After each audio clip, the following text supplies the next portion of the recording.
நிகழ்ச்சி இன்றைய தினம் நமது பெருமைமிகு கோவை மாவட்டத்தில் மிகுந்த எழுச்சியோடு நடைபெற்று முடிந்திருக்கிறது. இந்த கூட்டத்திற்கு எஸ்டிபி கட்சியினுடைய அகில இந்திய தலைவர் மரியாதைக்குரிய MK ஃபைசி அவர்களும், அகில இந்திய பொதுச் செயலாளரும் தமிழ்நாட்டுடைய பொறுப்பாளருமான மரியாதைக்குரிய அப்துல் மஜீத் ஃபைசி ஆகிய இருவரும் இந்த நிகழ்ச்சிக்கு சிறப்பு அழைப்பாளர்களாக கலந்து கொண்டு கட்சியினுடைய எதிர்கால திட்டங்கள், கட்சியினுடைய செயல்பாடுகள், கட்சியினுடைய இதர விஷயங்கள் குறித்து இங்கே தீவிரமாக நாங்கள் விவாதித்திருக்கிறோம்.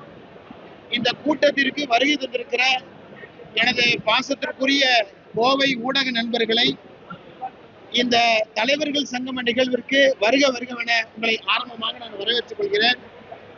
இப்பொழுது பத்திரிகையாளர்களை நமது கட்சியினுடைய அகில இந்திய தலைவர் மரியாதைக்குரிய MK ஃபைசி அவர்கள் உங்களிடையே மலையாளத்தில் சந்தித்து பேசுவார்.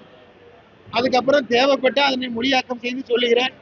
இல்லை என்றால் தமிழ்நாடு சம்பந்தமாக 8 விதமான தீர்மானங்களை இந்த கூட்டம் நிறைவேற்றிருக்கிறது.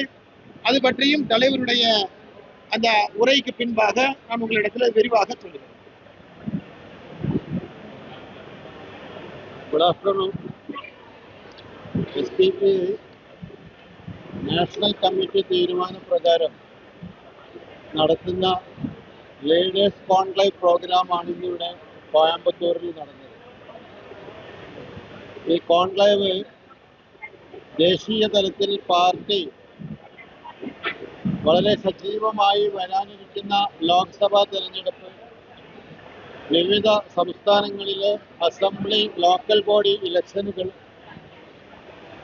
ഇത്തരം ഇലക്ഷനുകളിൽ പാർട്ടി വളരെ സജീവമായി മത്സരിക്കുകയും ഇടപെടുകയും ചെയ്യേണ്ടതിൻ്റെ ആവശ്യകതയും, അതോടൊപ്പം BJP സർക്കാർ ദേശീയ തലത്തിൽ നടത്തിക്കൊണ്ടിരിക്കുന്ന തീരുമാനങ്ങൾ, ആ തീരുമാനങ്ങളിൽ ഭരണഘടനാ വിരുദ്ധമായ, ന്യൂനപക്ഷ വിരുദ്ധമായ കാര്യങ്ങൾക്കെതിരെ ശക്തമായ സമരപരിപാടികൾ രാജ്യത്ത് നടത്തിക്കൊണ്ടിരിക്കുന്നുണ്ട്. അത് കൂടുതൽ സജീവമാക്കാൻ BJPക്കെതിരായി രാജ്യത്ത് വന്നുകൊണ്ടിരിക്കുന്ന പ്രതിഷേധങ്ങൾ കൂടുതൽ ശക്തമാക്കി BJPക്കെതിരായ ക്യാമ്പയിൻ വളരെ സജീവമാക്കാനുമൊക്കെ പാർട്ടി പ്രവർത്തകരെയും നേതാക്കന്മാരെയും തയ്യാറെടുപ്പിക്കുന്നതിൻ്റെ ഭാഗം കൂടിയായിട്ടാണ് ഈ കോൺക്ലേവ് ഇവിടെ സംഘടിപ്പിച്ചത്. നമുക്കറിയാം, BJP കഴിഞ്ഞ 12 വർഷക്കാലം ഇന്ത്യ രാജ്യത്ത് വെറും ഹിന്ദു മുസ്ലിം വർഗീയ കാർഡ് കളിച്ചുകൊണ്ട് മാത്രം തെരഞ്ഞെടുപ്പിൽ വിജയിക്കുകയും രാജ്യത്തിൻ്റെ പ്രതീക്ഷയ്ക്കനുസരിച്ച് രാജ്യത്തെ പുരോഗതിയിലേക്ക് നയിക്കാനോ, രാജ്യത്തെ ജനങ്ങളുടെ പ്രശ്നങ്ങൾ പരിഹരിക്കാനോ, യുവാക്കൾക്ക് തൊഴിൽ കൊടുക്കുന്നതിനോ, നല്ല വിദ്യാഭ്യാസം രാജ്യത്ത് നടപ്പിൽ വരുത്തുന്നതിനോ തുടങ്ങി ഏതൊരു മേഖലയിലും വൻ പരാജയമായി മാറിക്കൊണ്ടിരിക്കുന്നു. BJP ഏതെങ്കിലും ഒരു മേഖലയിൽ വിജയമാണ് എന്ന് പറയാൻ BJPക്ക് പോലും സാധിക്കാത്ത വിധം പരാജയപ്പെട്ടിരിക്കുക. അത് ഡിപ്ലോമസി ആയാലും ശരി, സെക്യൂരിറ്റി ആയാലും ശരി, ഫിനാൻഷ്യൽ ഇഷ്യൂ ആയാലും ശരി, ഡെവലപ്മെൻറ്റ് ഇഷ്യൂ ആയാലും, എഡ്യൂക്കേഷൻ, എല്ലാ മേഖലയിലും BJP പരാജയപ്പെട്ട് മുന്നോട്ട് പോകുമ്പോഴും അവർ വർഗീയ കാർഡ് ഇറക്കി, ഹിന്ദു മുസ്ലിം കാർഡ് കളിച്ച് ഇലക്ഷനിൽ വിജയിച്ചു വരിക. അപ്പം ഇത്തരം ഘട്ടത്തിൽ SDPI ഇന്ത്യയിലെ പ്രതിപക്ഷ രാഷ്ട്രീയ പാർട്ടികളോട് വളരെ കൃത്യമായിട്ട് പറയുന്നത്, BJP എന്തൊരു രാഷ്ട്രീയം കൊണ്ടാണോ ഈ രാജ്യത്ത് അധികാരത്തിൽ പിടിച്ചു തൂങ്ങുന്നത്, അതിൻ്റെ കള്ളത്തരം വളരെ കൃത്യമായി തുറന്നു കാണിക്കാൻ ഈ രാജ്യത്തെ മറ്റു പൊളിറ്റിക്കൽ പാർട്ടികൾ തയ്യാറല്ലെങ്കിൽ BJPക്കെതിരായ മുന്നേറ്റം എന്ന് പറയുന്നത് സാധ്യമാവില്ല. കാരണം രാജ്യത്ത് ജനങ്ങൾ BJPക്കെതിരായി വന്നിരിക്കുകയാണ്. അതാണ് ഡൽഹിയിലെ വിദ്യാർത്ഥി പ്രക്ഷോഭവും മറ്റും നമുക്ക് മുന്നിലുള്ളത്. ജനങ്ങൾ BJPക്കെതിരായിട്ടുണ്ട്. പക്ഷേ BJPക്കെതിരായ ജനങ്ങളെ സംഘടിപ്പിച്ച് ഒരേ ആശയത്തിൽ മുന്നോട്ട് കൊണ്ടുപോയി BJP സർക്കാരിനെതിരെ പ്രവർത്തിക്കുന്നതിൽ ഇവിടുത്തെ പ്രതിപക്ഷ പാർട്ടികൾ പരാജയപ്പെട്ടുകൊണ്ടിരിക്കുന്നു. അപ്പോൾ ഇനിയും ഇത്തരം പരാജയപ്പെടലുകളാണ് ഉണ്ടാകുന്നതെങ്കിൽ പരമ്പരാഗത രാഷ്ട്രീയ പാർട്ടികളെ മാറ്റി നിർത്തി, ഈ കോൺഗ്രസ് പോലെയുള്ള പരമ്പരാഗത രാഷ്ട്രീയ പാർട്ടികളെ മാറ്റി നിർത്തി പുതിയ തലമുറ ഈ രാജ്യത്തിൻ്റെ ഭാവിക്ക് വേണ്ടി മുന്നോട്ട് വരികയും അവർ BJPയെ പരാജയപ്പെടുത്തുന്ന ഒരു രീതിയിലേക്ക് മാറാനുമുള്ള സാഹചര്യമാണ് ഇന്ത്യ രാജ്യത്ത് നടന്നത്. അതുകൊണ്ട് തന്നെ SDPI ഇത്തരം ഒരു ഘട്ടത്തിൽ അതിൻ്റെ കർത്തവ്യം കൃത്യമായി, അതിൻ്റെ ഡ്യൂട്ടി കൃത്യമായിട്ട് പാലിക്കാൻ മുന്നോട്ട് വരും എന്നാണ് ഈ സമയത്ത് ഞങ്ങൾ പറയുന്നത്. കാരണം ഈ രാജ്യത്തിൻ്റെ പുരോഗതിക്ക് വേണ്ടിയുള്ള ചർച്ചകളോ രാജ്യത്തിൻ്റെ പുരോഗതിക്ക് വേണ്ടിയുള്ള നിയമങ്ങളോ നിർമ്മിക്കപ്പെടുന്നില്ല. ഏതെങ്കിലും ഒരു മതവിഭാഗത്തെ വേദനിപ്പിക്കാൻ അല്ലെങ്കിൽ ഒരു മതവിഭാഗത്തെ അടിച്ചമർത്താൻ അതിൽ ആനന്ദം കൊള്ളുന്നവരുടെ പിന്തുണയ്ക്ക് വേണ്ടി നിരന്തരമായി നിയമനിർമ്മാണം നടത്തിക്കൊണ്ടിരിക്കുകയാണ് BJP. അത് വഖഫിന്റെ കാര്യത്തിലാണെങ്കിലും ശരി, വന്ദേ മാതരത്തിന്റെ കാര്യത്തിലാണെങ്കിലും ശരി, ഒരു ജനവിഭാഗത്തിന് എതിർപ്പുണ്ട് എന്ന് കാണുമ്പോൾ അതിൽ ആനന്ദം കാണുന്ന BJP സർക്കാരിനെ ഇന്ന് ഇന്ത്യ രാജ്യത്ത് ജനങ്ങൾ തള്ളിക്കളയാൻ തയ്യാറായി മുന്നോട്ട് വരുമ്പോൾ അത്തരം ജനങ്ങളുടെ വികാരത്തിനോടൊപ്പം നിൽക്കാനും അത്തരം ജനങ്ങളുടെ വികാരത്തിനനുസരിച്ച് അവർക്ക് നേതൃത്വം കൊടുക്കാനും SDPI രാജ്യത്ത് സജ്ജമായി പ്രവർത്തിച്ചു കൊണ്ടിരിക്കുന്നു. മാത്രമല്ല, തെരഞ്ഞെടുപ്പ് രാഷ്ട്രീയത്തിൽ കൂടുതൽ സജീവമായി, നാളിതുവരെ ഉള്ളതിനേക്കാൾ വളരെ സജീവമായി വരാനിരിക്കുന്ന ലോക്സഭാ തെരഞ്ഞെടുപ്പ്, വിവിധ സംസ്ഥാനങ്ങളിലെ അസംബ്ലി തെരഞ്ഞെടുപ്പ്, തമിഴ്നാട്ടിലുള്ള ലോക്കൽ ബോഡി തെരഞ്ഞെടുപ്പുകളിലൊക്കെ വളരെ സജീവമായി നമ്മുടെ പ്രവർത്തകരെ ഫീൽഡിലിറക്കാനും അവർക്ക് വേണ്ട നിർദ്ദേശങ്ങളും പ്ലാനുകളും പദ്ധതികളും തയ്യാറാക്കി മുന്നോട്ട് പോകാനും പാർട്ടി തീരുമാനിച്ചിരിക്കുകയാണ്. അതിനുവേണ്ടിയാണ് ഇത്തരം കോൺക്ലേവുകളിൽ ഞങ്ങൾ വിവിധ സംസ്ഥാനങ്ങളിൽ, തമിഴ്നാട്ടിൽ തന്നെ ഇത് 3ാമത്തെ കോൺക്ലേവാണ് നടക്കുന്നത്, ഇത്തരം കോൺക്ലേവ് നടക്കുന്നത്. അപ്പം അതുകൊണ്ട് ഈ രാജ്യത്തിന് വേണ്ടിയുള്ള ഈ പോരാട്ടത്തിൽ, രാജ്യത്തെ ഭരണഘടന സംരക്ഷിക്കുന്നതിന് വേണ്ടിയുള്ള ഈ പോരാട്ടത്തിൽ ഞങ്ങളോടൊപ്പം നിങ്ങളുടെ എല്ലാവരുടെയും സഹകരണം ഉണ്ടാവണം എന്ന് അഭ്യർത്ഥിച്ചുകൊണ്ടും നന്ദി. தமிழ்ல சொல்லுங்க. இந்த தலைவர்களுக்கான இந்த சங்கம மாநாடு என்பது தேசிய தலைமை தீர்மானித்ததன் அடிப்படையில் 3வது நிகழ்வாக கோயம்புத்தூர்ல நடைபெற்றுக் கொண்டிருக்கிறது. இது SDPI கட்சியை கூடுதலாக இன்னும் வலுப்படுத்துவதற்கும், தேர்தல் அதுபோல இப்போ நாடு முழுவதும் ஏற்பட்டு வருகிற BJPக்கு எதிரான போராட்டங்களை வலிமைப்படுத்துகிற வகையிலும் SDPI கட்சியினுடைய தொண்டர்களையும் நிர்வாகிகளையும் தயார்படுத்துகிற நடவடிக்கையின் ஒரு பகுதியாகத்தான் இந்த கூட்டம் இப்பொழுது இங்கே நடைபெற்றுக் கொண்டிருக்கிறது. BJPயை பொறுத்தவரை BJP முழுக்க இது ஒரு ஆன்டி கான்ஸ்டிடியூஷன் ஆகும். அது அரசியலமைப்பு சட்டத்திற்கு எதிராகவே தன்னுடைய மொத்த நடவடிக்கைகளும் அது நடத்தி கொண்டிருக்கிறது. அந்த நடவடிக்கைகளுக்கு எதிராக இப்ப நாடு முழுவதும் மிகப்பெரிய போராட்டங்கள், மாணவர்கள் முதல் கொண்டு பலதரப்பட்ட மக்களும் இப்ப அதற்கு எதிரான போராட்டங்களை நடத்தி கொண்டிருக்கிறாங்க. இந்த 12 வருட BJP ஆட்சிங்கிறது ஒண்ணுல கூட நாங்க சக்சஸ் ஆனோம், நாங்க வெற்றி பெற்றோம் என்று சொல்ல முடியாத அளவிற்கு அத்தனையிலும் தோல்வி என்பதாகத்தான், ஒரு ஃபெயிலியர் கவர்மெண்டாகத்தான் இந்த கவர்மெண்ட் இப்பொழுது நடைபெற்றுக் கொண்டிருக்கிறது. எனவே இங்க அந்த அரசாங்கத்தினுடைய, ஒன்றிய அரசினுடைய டிப்ளமேசி, அதே போல அதனுடைய செக்யூரிட்டி, பாதுகாப்பு, ஃபைனான்ஸ், டெவலப்மெண்ட் அத்தனையிலும் ஒரு மிகப்பெரிய ஃபெயிலியர். மாறாக அவ்வளவு ஃபெயிலியர் இருந்தாலும் மீண்டும் மீண்டும் அவர்கள் ஆட்சிக்கு வருவதற்கான காரணம் மக்களை மத அடிப்படையில் அவர்கள் பிளவுபடுத்தி அந்த பிளவின் மூலமாகத்தான் அவர்கள் மீண்டும் மீண்டும் ஆட்சிக்கு வருகிறாங்க. இந்த நிலையில BJP எதை இப்பொழுது தன்னுடைய ஆயுதமாக கொண்டிருக்கிறதோ அதை மக்களிடத்துல பகிரங்கப்படுத்த வேண்டிய அவசியம் SDPI போன்ற ஜனநாயக சக்திகளுக்கு இருக்கிறது. அதை சொல்லும் விதமாகத்தான் இந்த விஷயத்தை நாங்கள் செயல்படுத்தி கொண்டிருக்கிறோம். ஆனால் அதை வலுவாக மக்களிடத்துல கொண்டு சேர்க்க வேண்டிய பாரம்பரியமான கட்சிகள், இன்றைக்கு காங்கிரஸ் போன்ற கட்சிகள் இன்றைக்கு அதை செய்யல. மக்கள் போராட்டத்தில் நிற்கிறாங்க. ஆனால் அரசியல் கட்சிகள் அதை வலுப்படுத்துகிற நடவடிக்கைகளுக்கு அவர்கள் அதை சப்போர்ட் பண்ணாத சூழல் இன்னைக்கு பார்க்கிறோம். எனவே இதை வலிமைப்படுத்தி புதிய தலைமுறை இந்த நாட்டின் மீது அக்கறை கொண்டு இன்றைக்கு போராட்டத்துக்கு தயாராகி வருகிற இந்த சூழல்ல அதை வலிமைப்படுத்தி BJPயை தோல்வியடைய செய்ய வேண்டிய பொறுப்பு SDPI கட்சிக்கு இருக்கிறது. அந்த கடமையை SDPI நேற்றும் செய்தது, இன்றும் செய்திருக்கிறது, நாளையும் நிச்சயம் நாங்கள் செய்வோம். அதே போல இந்த சூழல்ல இவர்களை வீழ்த்துவதற்கான, பாஜகவை அரியணையிலிருந்து வீழ்த்துவதற்கான அந்த நடவடிக்கைகளில இன்றைக்கு கவனம் செலுத்துகிற சூழல்ல பிஜேபி என்ன செய்கிறார்கள் என்று சொன்னால், யாரையாவது ஒருத்தரை, ஒரு சமூகத்தை, ஒரு மத அமைப்பை அல்லது மதத்தை சார்ந்தவர்களை எதிரியாக காட்டி அதுல இங்க ஆனந்தம் கொள்கிற நிலை இன்னைக்கு வந்து இருக்கிறது. வந்தே மாதரம் பாடலும் அதுபோல வக்பு சட்டமும் ஒரு சமூகத்து மக்களை கொச்சைப்படுத்துகிற நடவடிக்கைகளாக தான் இன்றைக்கு அவர்கள் நடந்து கொண்டிருக்கிறார்கள். இதற்கு ஒரு முடிவு இப்போ வந்து வந்தாச்சு. ரொம்ப நாளைக்கு இவர்கள் இந்த தோல்வியடைஞ்ச அரசு மீண்டும் மீண்டும் வெற்றி பெற முடியாது. அதற்கான முடிவு இப்பொழுது வந்துவிட்டது. நாடு முழுவதும் மாணவர்கள் மிகப்பெரிய போராட்டங்களை நடத்தி கொண்டிருக்கிறார்கள். எனவே அந்த போராட்டத்திற்கு வலு சேர்க்கிற வகையிலும் எஸ்டிபிஐ தமிழ்நாடு போன்ற மாநிலங்களில் உள்ளாட்சி தேர்தல், சட்டமன்ற தேர்தல், வரவிருக்கிற பாராளுமன்ற தேர்தலுக்கு கட்சியை அதுல வெற்றி பெறுகிற வகையில் தயார்படுத்துகிற நடவடிக்கையின் ஒரு பாகமாக இன்றைக்கு இந்த கூட்டம் நடைபெற்றுக் கொண்டிருக்கிறது. இந்த கூட்டம் என்ன நோக்கத்திற்கு நடந்து கொண்டிருக்கிறதோ அதற்கு வலு சேர்க்கிற வகையில வருகை தந்திருக்கிற ஊடக நண்பர்கள் எஸ்டிபியினுடைய இந்த நல்ல நடவடிக்கைக்கு, நல்ல கோரிக்கைக்கு நீங்கள் உங்களுடைய முழு ஆதரவையும் தர வேண்டும் என்பதாக நான் கேட்டுக்கொள்கிறேன். ஃபாரின் கரன்சி ரெகுலேஷன் ஆக்ட் இல்ல, நாங்க அதுல ஒரு 8 தீர்மானங்கள்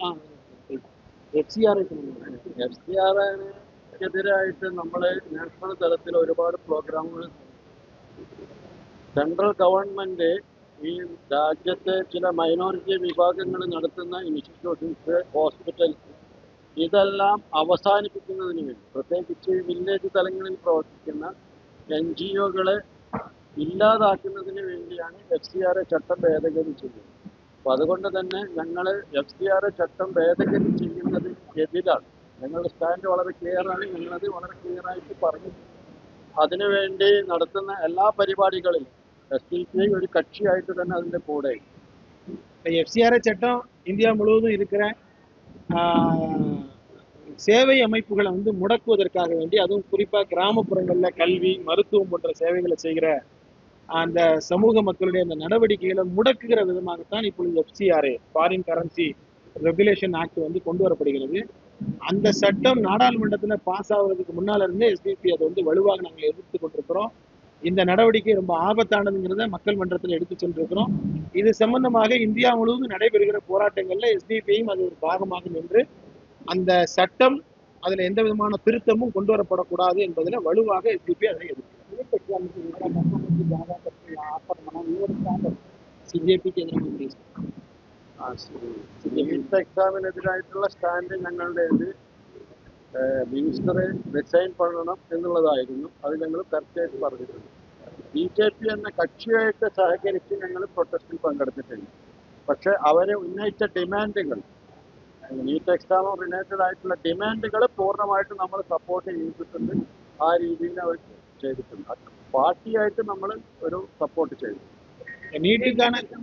நீட் எக்ஸாம் சம்பந்தமான அந்த கோரிக்கைகளை SDP வந்து ஆதரிக்கிறது. ஏற்கனவே தமிழ்நாடு போன்ற மாநிலங்கள்ல நீட்டை எதிர்க்கிற அந்த போராட்டத்துல தமிழ்நாடு முன்னிலையில் இருக்கு. அதுல SDPயும் வந்து வலுவாக முன்னிலையில் இருக்கிறது. அது நேரம் அந்த கோரிக்கையை நாங்கள் ஆதரிக்கிறோம். தர்மேந்திர பிரதான் வந்து ராஜினாமா பண்ணணும்னு சொன்னா இப்ப ராஜினாமா பண்ணிக்கிறாங்க. ஆனா CJPயினுடைய அந்த ப்ரொட்டஸ்ட் அந்த கட்சியோடு இணைந்து நாங்கள் எதுவும் செய்யல. ஆனால் வலுவாக இந்த நீட் எக்ஸாம் அது இந்தியாவிற்கு வந்து அவசியம் இல்லைங்கிற நிலைப்பாட்டில் SDP உறுதியாக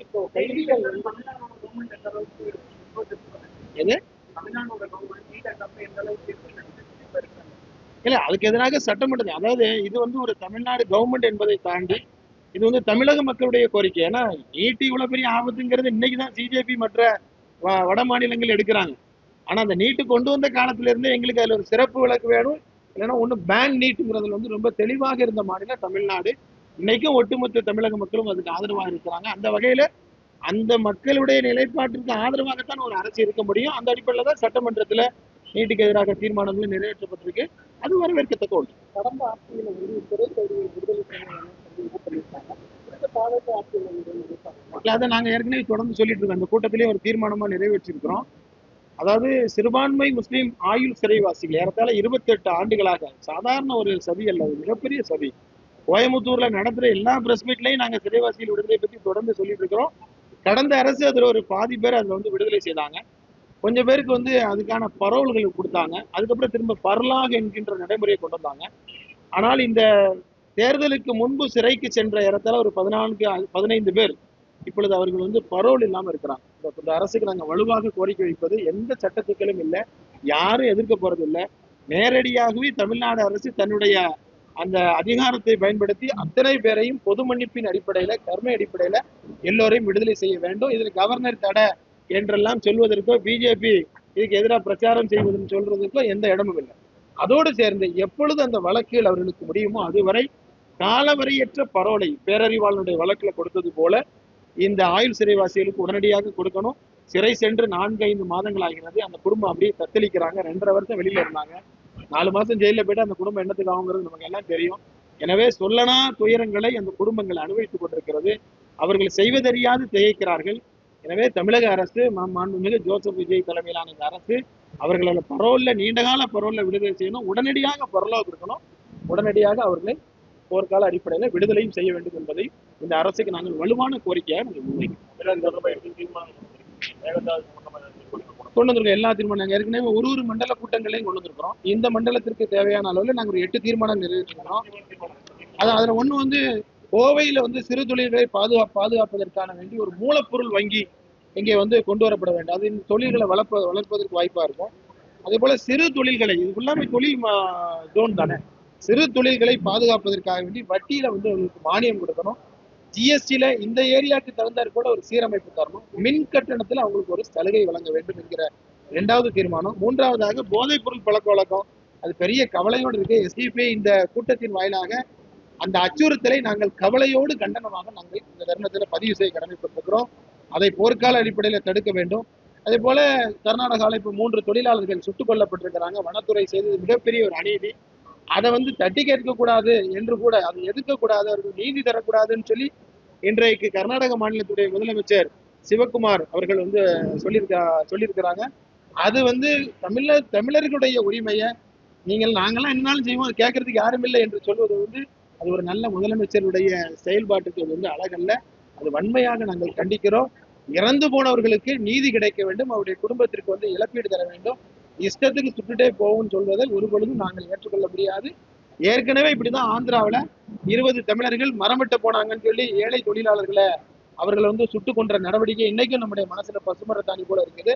எனவே நாங்கள் மறக்க மாட்டோம். இந்த அநீதிக்கு நிச்சயமாக நீதி வேண்டும் என்ற கோரிக்கை முன்வைத்திருக்கிறோம். மதம் மாறிய இஸ்லாமியர்களுக்கு சமூக நீதியை பாதுகாக்கிற வகையில் சட்ட திருத்தம் கொண்டு வரப்பட வேண்டும். அதே போல எஃப்சிஆர்ஏ அந்த சட்டத்திற்கு எதிராக நாங்கள் தீர்மானத்தை நிறைவேற்றிருக்கிறோம். அடுத்ததாக திருப்பூரை மையமாக வைத்து கோவை மெட்ரோ திட்டத்திற்கு ஏற்கனவே அனுமதி மறுத்திருக்கிறாங்க. அந்த திட்டத்திற்கு ஒன்றிய அரசு வந்து உடனடியாக அனுமதி தரணும். ஈரோடு வந்து மஞ்சளுக்கு ஃபேமஸான ஒரு மாவட்டம். எனவே அங்கே மஞ்சள் உற்பத்தியை அதிகரிக்கிற வகையிலான ஆய்வு நிறுவனங்கள் நடத்துகிற வகையில் அந்த ஈரோட்டை வந்து ஒரு மஞ்சள் ஜோனாக வந்து அறிவிக்கணும். அங்கே இருக்கிற டெக்ஸ்டைல் பார்க்ஸை வந்து டெவலப் பண்ணுகிற நடவடிக்கை எடுக்க வேண்டும் என்கிற தீர்மானங்களை எப்படி இருக்கு, செயல்பாடுகள் எப்படி இருக்கு? அதாவது நாங்கள் ஏற்கனவே அது சம்பந்தமா நாங்கள் கருத்து சொல்லியிருக்கோம். அதான் நல்ல விஷயங்களை நாங்கள் பாராட்டுகிறோம். கால அவகாசம்ங்கிறது 6 மாசங்கிறது எல்லாரும் சொல்லியாச்சு. 6 மாசங்கிறது வந்து ஒரு அரசாங்கத்தினுடைய ஹனிமூன் பீரியட். ஆனாலும் கூட அப்பப்போ வரக்கூடிய தவறுகளை அல்லது வந்து கவனம் செலுத்த வேண்டிய விஷயங்களை நாங்கள் தொடர்ந்து சுட்டி காட்டி கொண்டே இருக்கிறோம். 100 நாள் ஆயிருக்குங்கிறதுனால பெரிய சாதனைக்கு அதை வந்து நம்ம ஒரு அடையாளமாக சொல்லி கொண்டது. ஆனாலும் கூட நல்ல முயற்சிகள் எடுக்கிற இந்த அரசினுடைய நடவடிக்கைகளுக்கு நாங்கள் எப்பொழுதும் ஆதரவாக நிற்கிறோம்.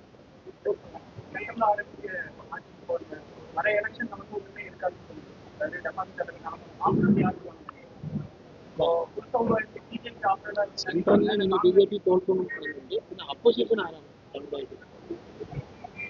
ഒപ്പോസിഷൻ ഉണ്ടാവണം.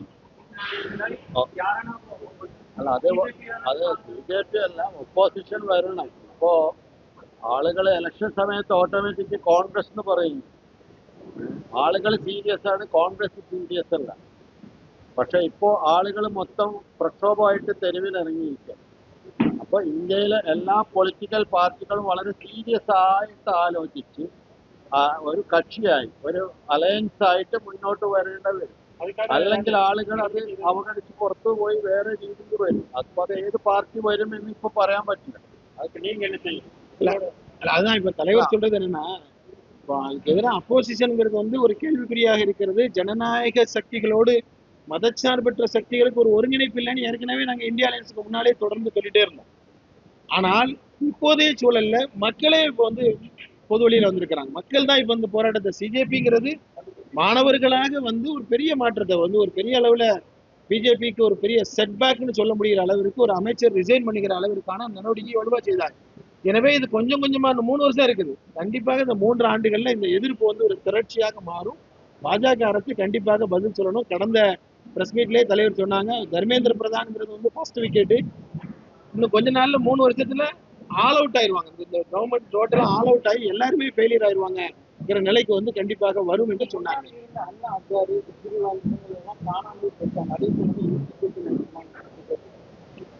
ഇപ്പൊ നമ്മള് CJP-യെ എയിം ചെയ്യണ്ട.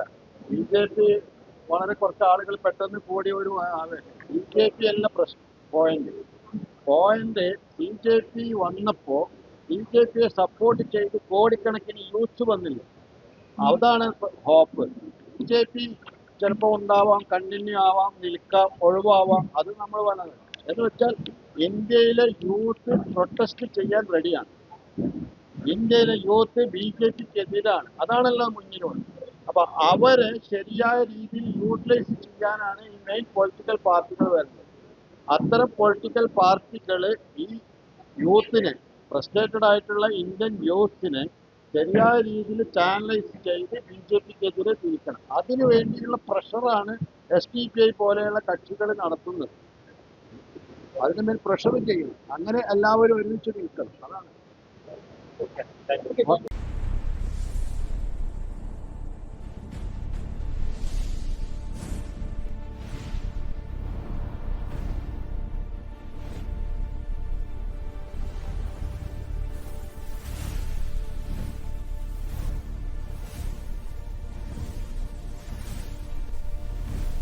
From politics to spirituality, from cinema to crime, one network connects the Tamil world.